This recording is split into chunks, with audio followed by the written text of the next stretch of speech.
So I've heard it said that it's easier to teach a business person how to be an artist than it is for an artist or creative type person to learn how to do business correctly. And I think there's some truth in that. The cliche of starving artist runs pretty deep. There's a lot of people with very little imagination that do well at their jobs. And there's people like me. There's a quote that I see every now and then, apparently Benjamin Franklin. Either write something worth reading or do something worth writing. Unofficially, that seems to be how I tend to lead my life lately. So about 10 years ago, I finally finished my book, Desert Storm Diaries. That was the first book I'd ever written. That was based on a diary I kept while on the ship during Desert Storm. I think the biggest reason I took the time to write that book, though, was because of all the letters that we got from so many people back home. In addition to your own friends and family that took the time to write you, we had a huge outpouring of support from the people at home in general, the American people. People like Ann Landers created a big wave of support, and at the time, the military allowed unaddressed mail to come out, which now is not the case, but back then, people could write a letter to any service member as the address, and the post office would deliver it into the military mail channels, and then from there it got delivered just en masse out to the troops. And part of the mission that we had on our ship, we used our helicopters to move cargo between ships, and some of that cargo was mail. And I've heard some pretty high numbers, and I don't remember the exact number anymore, but it was an insane amount of mail that came out there addressed to any service member. In fact, there was so much mail that some of the ships started asking us to stop bringing them mail because they didn't have enough room for all the mail that was delivered. So at the end of every shift, we would grab handfuls of mail and read them, and if you had time, you'd write a quick note back to the person. And the other part of that was that because we were in a war zone, we had free postage, so instead of putting a stamp on your envelope up where the stamp should be, you would write free, and then they would deliver it for you. So every day after work, I'd grab a handful of letters, and I'd sit down and drink a cup of coffee or whatever, and I'd read some letters, and I was saving them all. And I started seeing, a lot of people were asking the same questions and different things like that. So I came up with a list of the top 20 things that people were asking. And in addition to writing a personalized reply, I kind of created a form letter. That was probably 20 years ahead of blogging or whatever, but every time I had a few spare minutes, I'd write some more letters and I'd send them out. And I'd also include the form letter that I had made. I had a computer with me, and I borrowed the printer that we had, and I'd print out some letters and I'd send them off. And I figured, all right, these people had taken the time to write, and a lot of people didn't have time to send replies back. So I thought, well, I'll send a few back and do the best I could. So I got to 100 people. I kept all the addresses. And then we started getting really busy. And then a funny thing happened. I started getting mail sent to me personally that was addressed from these people. And out of the 100 people, I had almost 50 write me back at least one time. And then I was like, oh crap, I've created a monster, because now I got really busy and I didn't have as much time to write anymore. But I still made it a point to, as much as possible, every week or two, I'd send back a quick newsletter, and then I'd write a personalized response back as much as I could. And I had a few pen pals that I kept in touch with for a few years after, even. So that was kind of a fun project. So Also, every day at the end of my shift, because I did have my computer, I kept a diary on my computer of what I did that day. And a lot of it was just maintenance notes. I did a corrosion inspection on this aircraft. We had 2 helicopters, or I changed tires on this aircraft, or, a lot of it was pretty boring stuff. I didn't write very much at the time. But after the fact, when we got back, I looked at those files that I had saved, and this was on a pretty old computer. In fact, I didn't even have a color monitor at the time. It was a green on black monitor. And every time I got a new computer, I transferred those files from my diary onto the newer computer. And so from about 1990, 1991, all the way up to 2008, 2009, when Desert Storm Diaries came out, I had kept these files on, various floppy disks, and then zip disks, and then I burned them on a CD, and then transferred them different ways, and at some point I think it was probably on a thumb drive and an external hard drive. And somehow I never lost it. I always managed to transfer them onto the next computer before I lost them. I did also print them out on paper a couple of times, so I could have gone back if I needed to. But anyway, every time I'd look at it, I'd sit there and read through it for a few days, and I'd get excited about it, and then I would get busy with life, and they would just, all of a sudden it was a year later, and I had to look at it again. And a friend of mine on Facebook and Twitter had mentioned something about she was going to start ghostwriting for people, and also editing and so on. And anyway, so somebody kind of challenged me to get the book finished, and so I was like, all right. So they were going to help me with some editing. So I kind of just went crazy on it. I was between projects.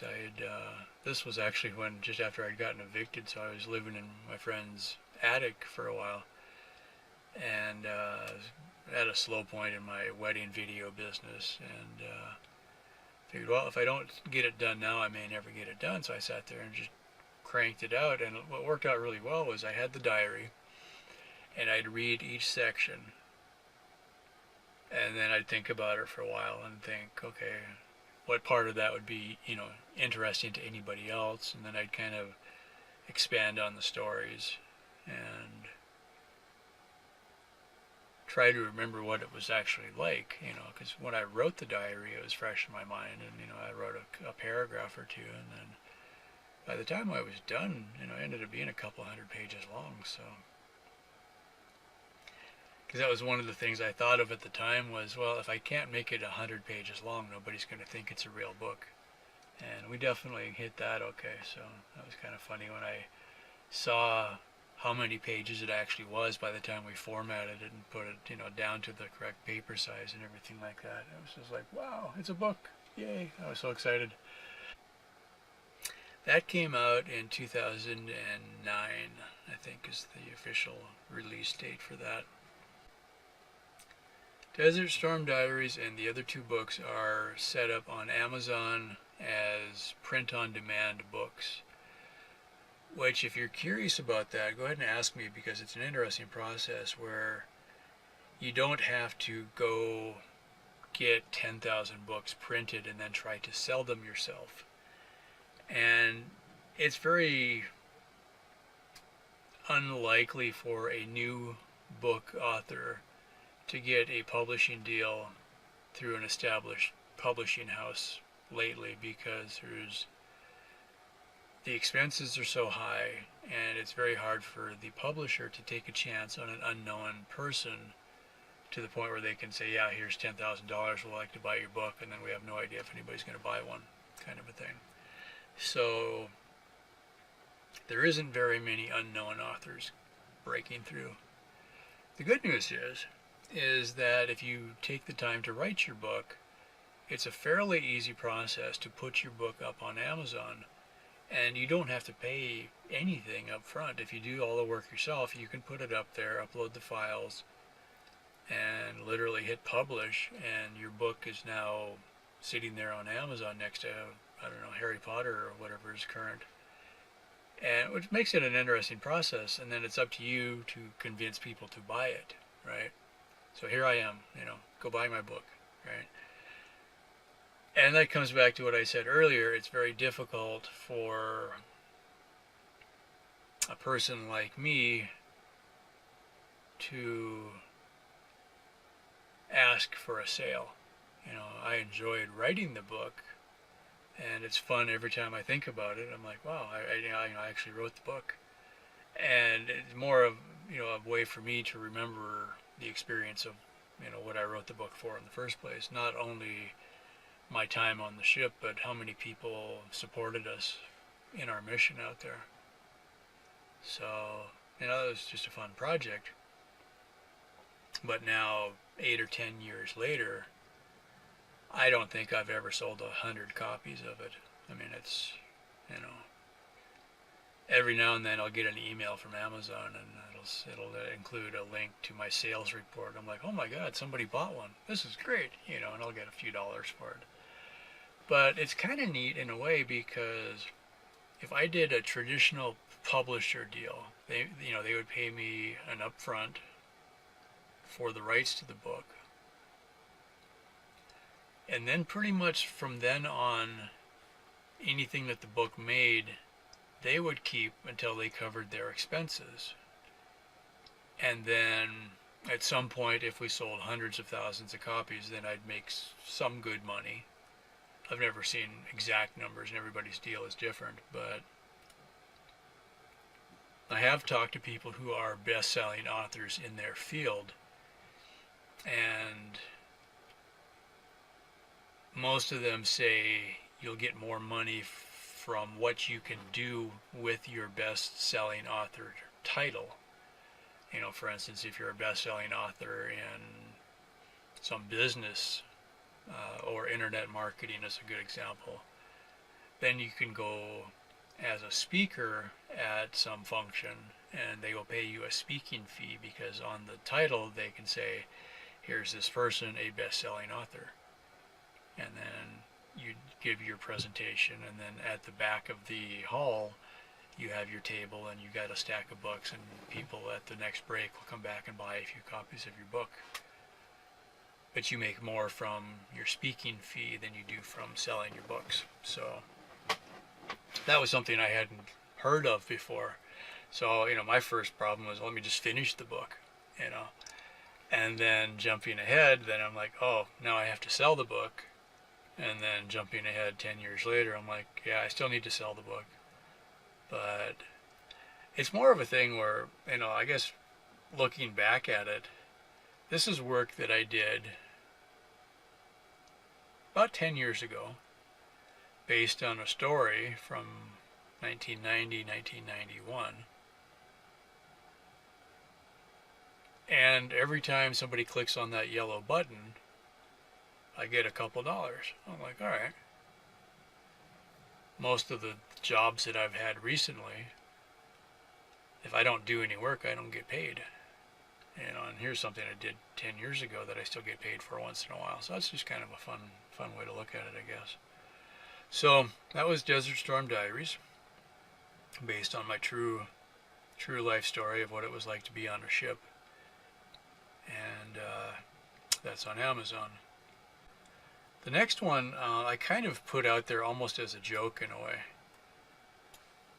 And I had been, after having done Desert Storm Diaries, I'm like, well, I should probably write another book just, for something to do, right? Well, I had taken a trip, and the reason for the trip, kind of that's covered in the back of the book a little bit. If you look on Amazon, you can see the back cover of these. But it started off, I had a sort of online girlfriend that I'd met on Twitter, and Twitter or Facebook, I think at the time it was Twitter. And she lived down in California somewhere. And at the time, my finances were probably even worse than normal, and I didn't have a lot of cash, and I didn't have any way to get down there and meet her. And I thought, well, it would be great if we could figure out some way to meet in real life for the first time and see if we even like each other before we start making a lot of great plans. Well, I had this great idea that if I could get a wedding job in that area, because I was a wedding photographer then part of the cost of getting there would be covered by the wedding job. I'm like, this is brilliant. So I posted a couple of ads, and I honestly didn't put very much into it. I just put a short ad on Craigslist in the area that this girl lived. And yeah, I booked a job. I'm like, this is great. So I in the ad, I explained my situation was I wanted to get down to meet some friends down in the area, and this would be a good way to do it. And I set the prices just high enough to cover my expenses for getting down there, and I had very little money left over. But the people that hired me, they figured my price was reasonable, and they understood what was going on. And at the time, my idea was to drive my van down there, and then I could sleep in the van and clean up at the park, and then go shoot the wedding, and then sleep in the van, and then drive home again. So I figured, all right, I'd spend a few days, meet the people that I was going to meet down there, and if we hit it off, great. If we didn't, no great loss, and you can move forward, kind of thing. Well, about the time I committed to doing the job, then the girl flaked on me. I'm like, great. Okay, now I'm going to California from Washington State with no reason for going aside from the money I'm making on the job, and I did it nearly at a loss. So I was like, all right. And then I was looking at my van, and I'm like, van, maybe not super reliable, kind of a thing. So I was considering my options, and I realized that I could ride Amtrak for less money than I could drive. I could sleep on the train going there and sleep on the train coming back. It was about somewhere around a full 24-hour trip or something like that. It was a while. I thought, okay, this could still work. And I had enough money left over that I extended the ticket to go all the way down to San Diego, so I got to spend a couple days in San Diego and then come all the way back again. So I got down to the wedding, got myself a motel for one night, the day before the wedding, and then after the wedding, I spent the night in the park, got on the train the next day, went down to San Diego, spent a couple days in San Diego, pretty much just lived on the streets, and then cleaned up at the park a couple times, and then went home. All right. So the title of the book was Amtrak, Twitter, and Urban Camping. So Amtrak was the train, Twitter was kind of what started me on the whole idea. And urban camping, my idea was one of the biggest expenses of traveling is your motel every night. So if you could eliminate that, how far could you stretch your travel budget if you were willing to rough it a little bit? So my first idea was to sleep in my van, which would have been a lot simpler, but then I decided not to take the van because it was going to cost a lot for gas, and it was kind of unreliable, so I was a little nervous about driving at 1,000 miles, especially if I needed to be there at a certain time to do the first half, to do the wedding. So by sleeping on the train and then sleeping in the parks a few times, I was able to enjoy, 2 or 3 days in San Diego and go see the sights and everything like that, and do it for very little money. So that was kind of the basis of that. Writing the book, I think I said it once, it was kind of a joke in a way, because on Desert Storm Diaries, I had a friend who was really good with editing, and she helped me format the book and everything. And then when I did urban camping, I thought about it. I'm like, okay, let me just see if I can do it all by myself. And it actually came out okay. I think I still made a couple blunders, but it wasn't so bad. And I don't remember if anybody's ever bought urban camping or not. When I wrote it, I was kind of playing around with different keywords and stuff like that. I'm like, okay, so if you put Twitter in the title. At the time, I figured I'd get sales just because it said Twitter. That didn't really pan out, but it seemed like a good idea at the time. On the cover, I played around with some designs there because Desert Storm Diaries, Urban Camping, and the Little Red Welder, which I'll talk about next, had me all sitting on the cover in a similar kind of a pose, sort of. And it was just something I played around with a little bit. I'm like, after doing Desert Storm Diaries, I was like, man, I got to do this for the next book. So I took my tripod with me and set myself up and took the picture. And so that's where that came from. So Urban Camping, I just threw it out there. I was like, oh, yeah, maybe somebody will buy it, maybe somebody won't. I really don't care. I didn't put a lot of effort into it. It was just kind of an experiment to see, one, did I know how to do it by myself, and it came out okay, and two,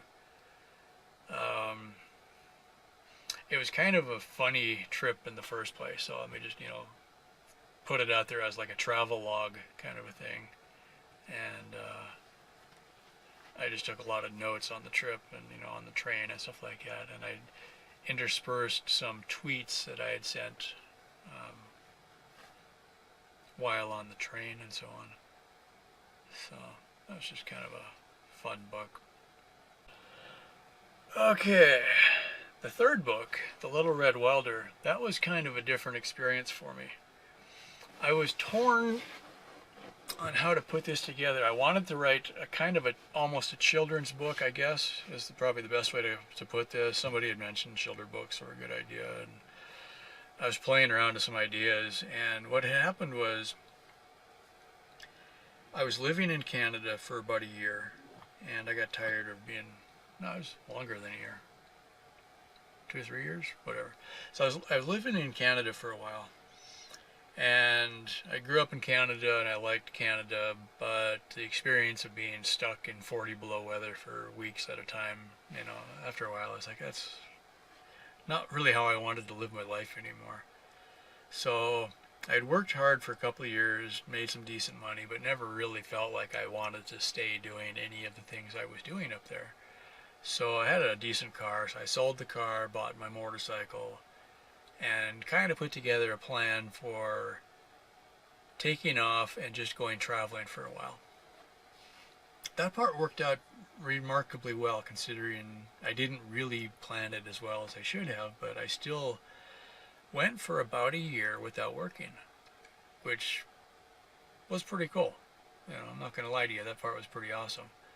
So part of the trip, I started in Canada. I went up on the motorcycle. I did the Alaska Highway, went up into Alaska, Yukon, Northwest Territories, and by the time I was coming down, I was already starting to run out of money, and I'd only been on the road for a couple of months, and I'm like, okay, I need a new plan.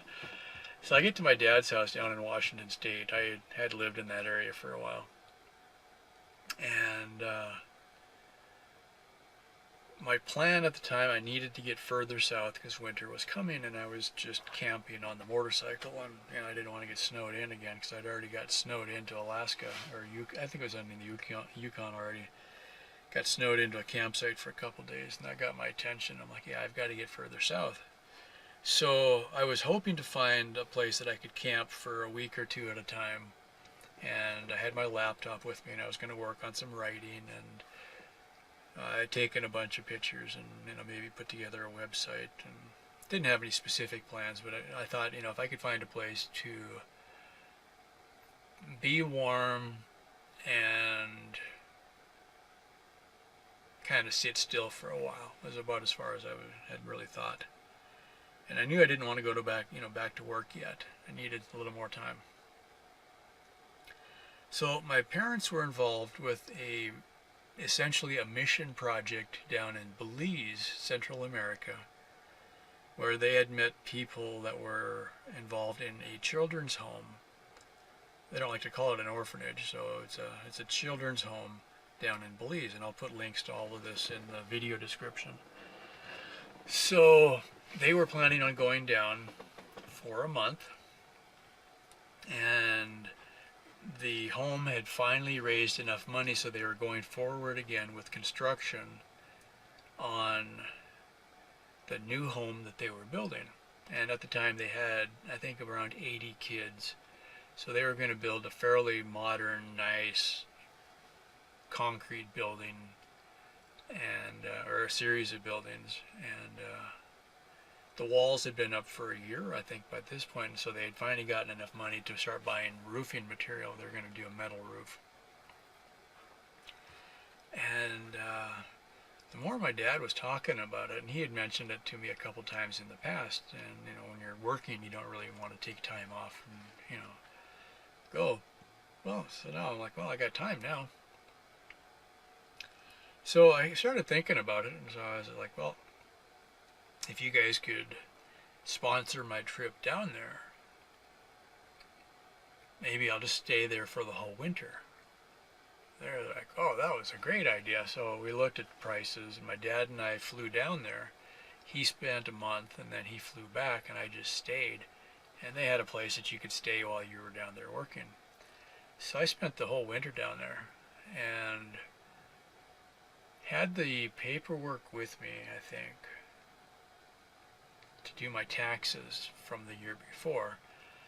And there was a couple places that had internet access, and I had my laptop with me, and so I would sit there at a little Chinese restaurant in the middle of the afternoon with my laptop, and worked on my taxes and uploaded them.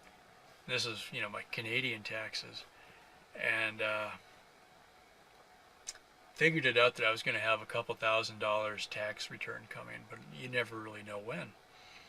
So getting towards spring, I was like, okay, so I think I'm about ready to get out of here, and I had enough money left to get back. And at first I was going to fly. And then I got to thinking about it. I'm like, well, it would be kind of interesting to see Mexico, because I was down in Belize, and I'm like, well, part of my idea for my trip is I wanted to do as much traveling as I could in that year. So I thought, well, if I could take a bus through Mexico, that would be an experience. And I don't speak any Spanish, which made things a lot more interesting. But so I talked to a few people, and they're like, oh yeah, so they give me some ideas, and so I looked it up on the internet and figured it out a little bit, put together kind of a rough idea of where I wanted to go, and just wrote down a list of cities on a piece of paper on my notepad, and that was my route of how I wanted to get back. So took a bus all the way through Mexico, walked across the border at Tijuana, and then was in San Diego. And I had basically enough money left. I mean, I was down to, less than $100 or something ridiculous at this point. Pretty skinny. But I had enough money to take the Amtrak from San Diego back to my dad's house, which was basically the same trip that I had done in urban camping. So I'm like, okay, that was fun. So let me just, that was in the back of my mind, was I'm taking Amtrak from San Diego, because it was a good experience. So I got, let me think, how did I do this? Got to San Diego early morning, like midnight, 1 o'clock, something like that. Took their little red trolley from the border to downtown San Diego to within a few blocks of the Amtrak station. Found a Subway shop that was open all night. Sat there and ate sandwiches and cookies until morning. Went to the Amtrak station first thing in the morning. Bought my ticket to get home, and I had just a few dollars left, but I'm like, okay, good, now I can get back to my dad's place. And then I was going to figure out what to do next after that, basically. And I think it was for the day after, so I had another day to kill. So I'm like, all right, well, let me just look around a little bit. So I had a couple dollars, so I hit a Subway, probably a Starbucks. Pulled out my laptop, checked my messages real quick, and checked my bank account. And just within about 20 seconds of when the laptop died from a dead battery, I realized that I had about $2,000 sitting in my account. And then the laptop died. I'm like, oh great, my tax return went through. So it must have gone through it in the last couple of days because it hadn't gone through. It hadn't gone through yet when I was in Belize. So I was like, okay, great. Now I got money. I'm in San Diego. I'm like, all right. So I went, found a hotel because I hadn't had a shower for a few days. Checked in, threw all my bags in there, took a shower, took a nap, then walked over to Amtrak and changed my ticket to be 3 or 4 days later. Because I wasn't in a particular hurry. I just wanted to get home before I was completely broke. And then I got to spend 3 days in San Diego. Since I used to be stationed in San Diego, I kind of had an idea of all the places I wanted to go see and go around, take some pictures and kind of just have fun for a while. So, the Little Red Welder. I was thinking about my experience down in Belize building the children's home. A lot of what I got to do was learning how to weld. We were building a metal roof structure on top of a cinder block building or series of buildings. I'm afraid of heights and I'd never welded before. So looking back on it, I'm like, why would I, well, I didn't want to be in the cold weather anymore, but why would I volunteer to go down to Central America to help build a roof because I hate being up on the roof? But it was kind of a good experience for me. But I thought about it, I'm like, I didn't want to make the story about me. I wanted it to be about the building and the process and the kids. So I kind of looked at it for a while from a few different angles, and I'm like, well, what if I just wrote it as a children's book and wrote it from the point of view of the Little Red Welder? So somebody had donated money for us to go buy this Lincoln welder, little MIG welder, and it had gotten transported for us down to Belize from actually a home improvement store. I can't remember if it was Lowe's or Home Depot. It might have been Lowe's. So they got it, somebody bought it in one place, had it available to pick up in another place, and then from there somebody loaded it onto an old school bus that took it to Belize. A lot of people in Belize are converting school buses, or just basically using school buses for essentially mass transit. Somebody will buy 2 or 3 buses and start up a bus line, and then everybody gets to ride the bus around. So you'll hear the phrase chicken buses, and that's basically what it is, where you get on the bus and the person sitting next to you might be holding a cage with a chicken on their way to market. So that's, if you ever hear chicken buses, they're real. I never actually saw the chicken on the bus, but you could definitely see it happening.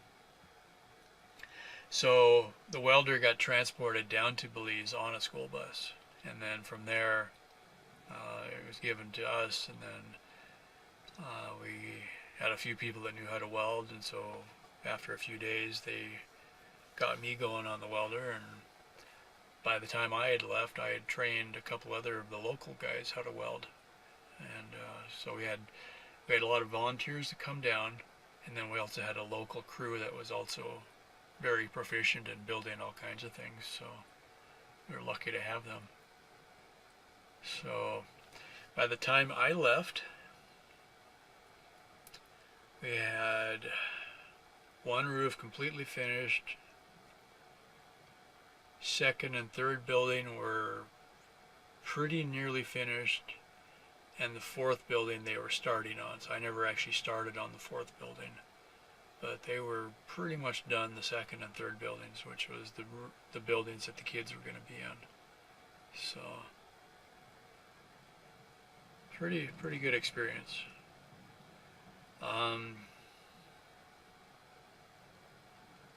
Anyway, there will be links back to that website for the home. I'll put that in the description.